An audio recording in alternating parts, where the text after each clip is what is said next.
Hello, welcome to this video where I'm going to showcase some battles with teams by top French battlers. I made another graph with some teams for the Great League Remix and Open Master League that will be in this Go Battle League rotation for this week. You can find this on my X profile, and I believe Rise to Occasion also made a video. The teams that I'll be using are the one from Tonton Bateus and from Sandudu, so that'll be the top two.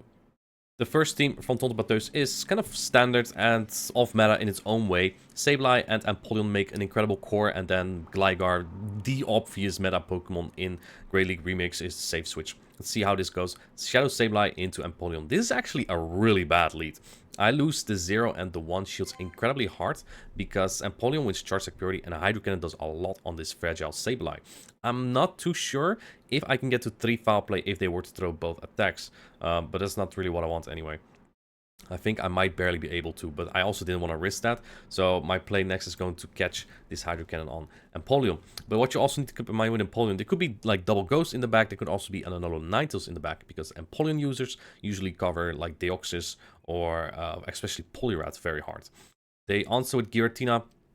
I tried to get Charge Security with them, but they don't fall for that. I know Giratina like no one else, and I know that I win Charge Security against them. They're also pretty familiar with the Giratina. Throwing the Ominous went right before my next attack, and I'm gonna assume it might be like their Sableye in the back. So if I can get that last shield, I might just be fine. So what I'm gonna do is just go in Shadow Sableye, shield this, farm it down, and hope that whatever's in the back is going to give me a shield from this attack, and that I can then sweep with Gligar. In the back is an Alolan Ninetales with Charm, and my opponent is not going to shield this. And that's going to be an issue. It's actually really smart for my opponent, because my opponent's like, well, and he's just like everyone else of us. It's always Gligar in the back. It's like Master League is always Deo in the back. In Great League Remix, always Gligar. And yeah, I had that, so I lost that game. Game number 2, Shadow Sableye to Giratina. Perfect. Is this going to be the team that I use, State Legend? No. I'm already disgusted by this team. It's ABA to Charm. Probably, maybe that third's also weak to Charm. I'm not swapping immediately. And this is where a funny technical thing comes in play. They throw immediately, so I don't get another Shadow Claw in. But that also allows me to get a 0 turn swap here. Normally, if you sneak an attack, you can't swap immediately because the damage needs to register first, so you get a 1 turn swap, right? You'll notice sometimes when you try to switch, you have to press a couple times because it doesn't go through. That I didn't have that now because he threw immediately, so my damage already landed and I was able to swap immediately into Gligar, and that way I don't lose a wing attack. So that kind of evens out there, that small mechanical thing. They tried to get my shields down. I don't really care at this point anymore. Empoleon is an incredible sweeper with a shield up, so that's just what I'm gonna do. Now let this go, get a farm down. Whatever's in the back probably doesn't take energy well from Sableye anyway, unless they have like a second Poliwrath. Let's see. Now, even Poliwrath doesn't take the energy for Sableye well. In the back is Empoleon. Empoleon is not going to like my energy. This makes sense, though. They need something for, like, a Charmer. Look at how much damage that does. I'm just going to throw another one. Actually, I can even farm this down, come out with another attack, and my opponent knows at this point. This is going to be over. They just want to see my third Pokemon.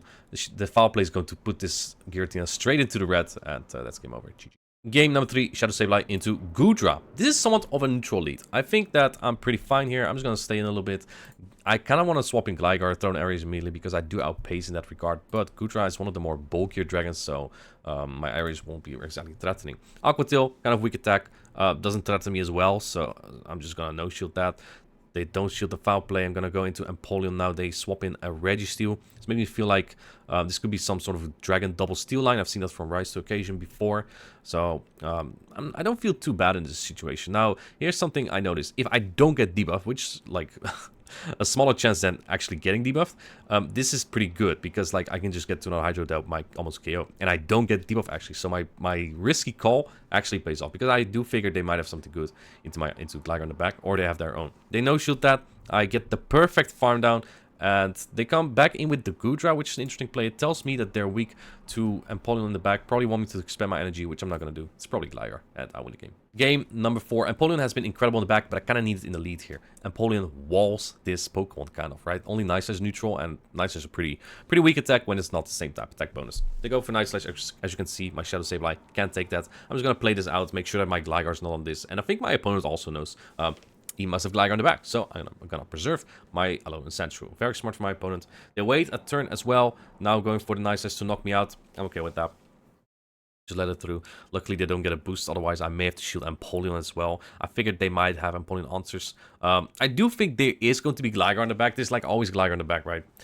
Like I said, like I have myself. They go for Night Slash, does an okay chunk. They get the boost, but luckily it doesn't matter. They don't get to another attack. They go in Jellicent, which is a core break to my backline. This is where I kind of need the Sableye. I'm going to go into Gligar after this, because Gligar with shields up can actually be very annoying for Jellicent. I will shield one Surf, but not two. I want to keep the second shield for Empoleon if needed. And then they go into their own Gligar. But this might just be okay with his energy advantage. And I just need to make sure that I can maybe get some energy on my Empoleon later. That's what I'm thinking of right now. Because Drill Peck plus Steel Wing will get that Jellicent very low. I'll let the Aries go. It does less than a Surf. I'm going to throw right before their next Aries. I run a really good Shadow Gligar, not an attack-weighted one, because there's no Medicham, there's no Lickitung, there's no Lantern. I don't need breakpoints here. I'm going to go for the Aries here. Since I only threw Aries, I know that my next one will be I'm 2 away with my next one, and that means I can just Wing Attack down now. I would have, or actually Steel Wing down, because if they shoot it, I would have gone to another there. So yeah, perfect. Game number 5 in this set, Sableye into Carbink. Terrible. I'm not exactly entirely walled because I have Shadow Claw and Power Gem, but Power Gem is a crap attack, so I'm just gonna swap out. Gonna go for the dig here. My opponent's not swapping or trying to catch, so this is nice super effective damage. And then they don't even go for a Moonblast, so the Rock Slide doesn't even threaten me as much. This makes me either feel like, oh, they're weak to Gligar in the back, but no one really is nowadays, so I let that go. I want my opponent on this full health Carbink at some point, and this is infuriating. The game pauses when I pause, because I pause, so I make sure they don't catch. But because the game doesn't move when I don't move, I'm like, oh, they're staying into the Carbink. But no, they've already swapped into Tropius. In the meantime, while Carbink is on my screen, the Tropius already has 1 or 2 attacks in. It's stupid. If that didn't happen, I would get 2 Area Ace off there, and I would either force switch or get another shield there. So I'm really, really annoyed with that. Knocking this out, in comes Victreebel. I'm lagging again. I'm just gonna go. I think I would have won this battle if I got 2 Area Ace here.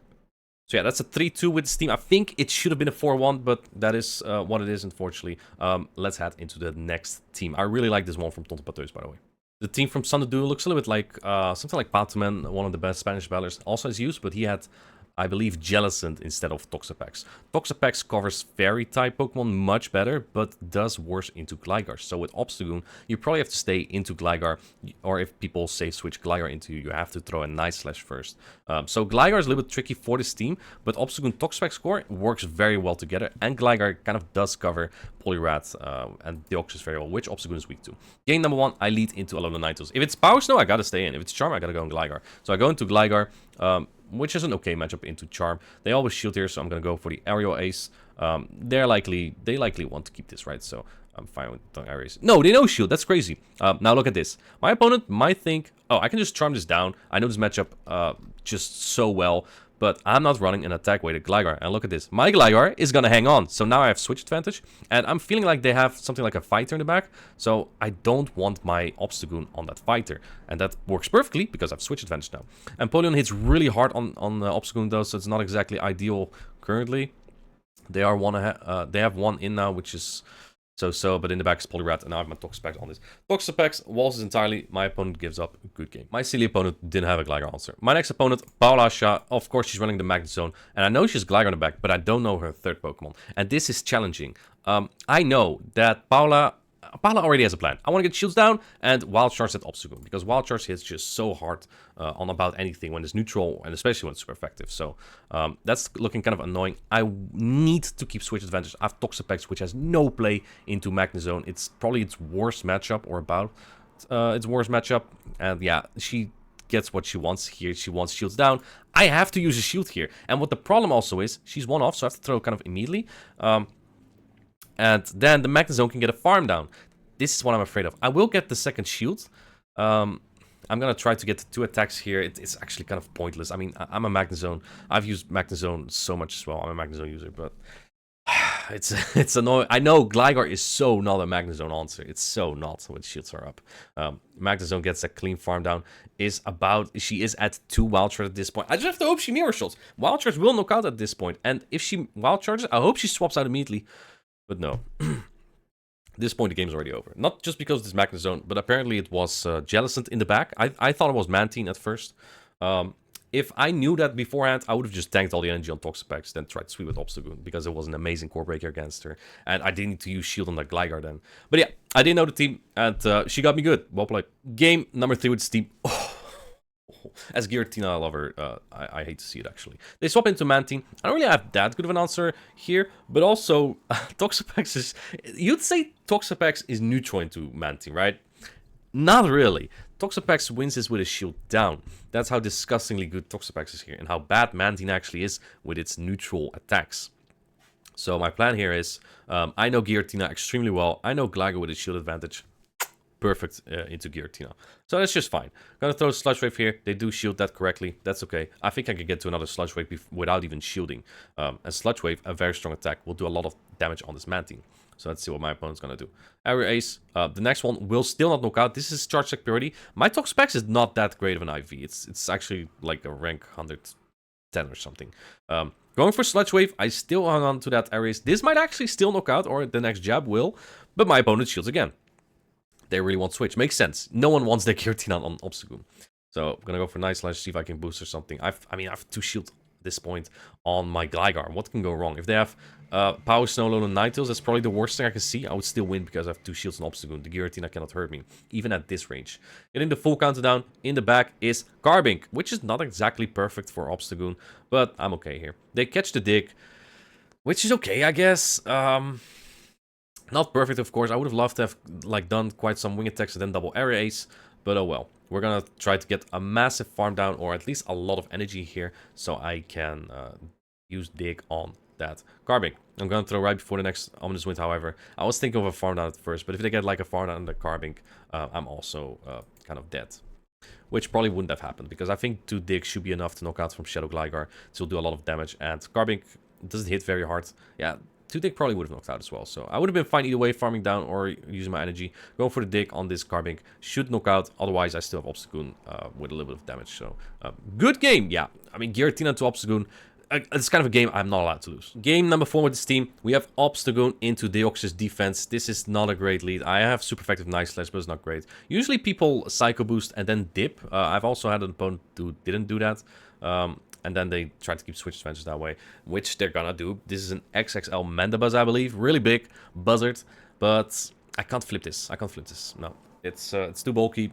I'm almost in Dark Pulse range. So my next plan, getting a lot of energy on Obstagoon. It is a Dark type after all. Yes, it takes double super effective damage from counter, but I can deal damage back with Night Slash. They already got some wing attack damage in, so that Obstagoon is actually getting or that Deoxys defense is getting close to 2 Night Slash range from this Obstagoon. The Air don't do that much damage on Obstagoon. It's still a pretty weak attack. Snarl doesn't add up because it's resisted. My opponent gets to another one. That's just fine. You can get to another one even. Obstagoon can hang on. It's quite bulky. I have a little bit of an attack weighted Obstagoon because the team... I want to be stronger into Reg too. I have like a breakpoint there. So going for the Night Slash, I think I even denied a counter. That's very fortunate because the counter does a lot of damage. And look at that. This already puts it almost into the yellow. The next one will put Deoxys quite low. Let's see what my opponent does. They actually put up a shield. Now going to Toxapex. I will have to shield a Psycho Boost, so then we're kind of even again. Even though I'm ahead on energy. They farmed 1 over. Let's see what's in the back. It's going to be Umbreon. We're going to skip a little bit through this. They do have Psychic, which is going to do a small chunk of damage still. This matchup just takes way too long. Look, here's the Psychic. Does some damage. I think they even got a debuff. Yep, they did. Which is, well, Allah. And look at this. My timer's almost up. I'm going to swap into Obstagoon. And because they farmed up and throw a Psycho Boost first, their timer is barely not up. This allows me to farm up a little bit more energy. And catch the foul player. They don't have Last Resort. I'm barely able to throw the Night Slash here, which is going to knock out after the Poison Jabs from the Toxapex. And then, let's see if I can get to another attack here. Snarl does nothing from this Umbreon. And this seals the game because I have a Sludge Wave stored on my Toxapex, and I win the battle that way. That's just how it goes. Here we go. GG. The final battle of the set. Obstagoon into, again, Deoxys defense. It's gaining popularity, really. I've seen more and more Deoxys defense. I'm going to go into Gligar immediately. And this time, my opponent doesn't throw the Psycho Boost. They go into Mantine instead. And Mantine behind on energy into a Gligar with 2 shields. I could flip this. And I don't mind Toxapex on Deoxys. Even if I have shields down, they gotta debuff themselves a lot. Unless they have Thunderbolt, then it can get annoying still. Let's see. Gonna go for another Air Ace here. They let this go. I could double shield and farm down. Depends on what they throw as well. Because if they bait with an Air Ace, it still gets a little bit annoying for me. See what they do. They actually do go for Water Pulse. Let's see. Now I know exactly how many they need, so we get Charge Tech Purity here. If they let this go, I expect Charmeleon Knights in the back, and I would still feel fine. because then Toxapex just pops off. But it's Typhlosion. That's such a cool Pokemon. Unfortunately, I have to get rid of it. Aerial Ace is going to get shielded. It would do a lot of damage. I don't think he even build up to it. He tries to catch. I don't fall for that. This is kind of annoying because like I have to bring Toxapex, my bulky water Pokemon, into Deoxys now rather than on Typhlosion. But Obstagoon has like no play into Deoxys when, you know, both are full health, both have even shields and energy. So I don't want to bring it in there either. I'm going to go for the Sludge Wave there, puts the Deoxys extremely low. This Psycho Boost or Thunderbolt shouldn't just knock me out yet. Let's see, it is Thunderbolt. Toxapex is bulky like that. We get the Simul KO. That Typhlosion, I think, is like 80 or 100 energy. It's gonna get a Blast Burn off on my Obstagoon regardless. So, why not no shield? Incinerate does a lot of damage. Blast Burn will do a lot. If this was Shadow, this might actually knock out almost. It might even knock out. But it doesn't. I get to the nice touch here. I'm one wing attack off an Aerial Ace as well. My opponent knows this. They let this go. I won't swap. I get the counter down here. And that's good game. So that's another 4-1 with a team. This one from Sandudu. So yeah, those were the battles that I had. A 3-2 and a 4-1. I shouldn't be double 4-1 to be honest. But yeah. If you like these battles, make sure to give a like, perhaps subscribe. You can find the graph on my X profile, and Rise to Occasion also made a video with it. I'll put the links in the description. Thank you for watching. See you in the next one. Bye.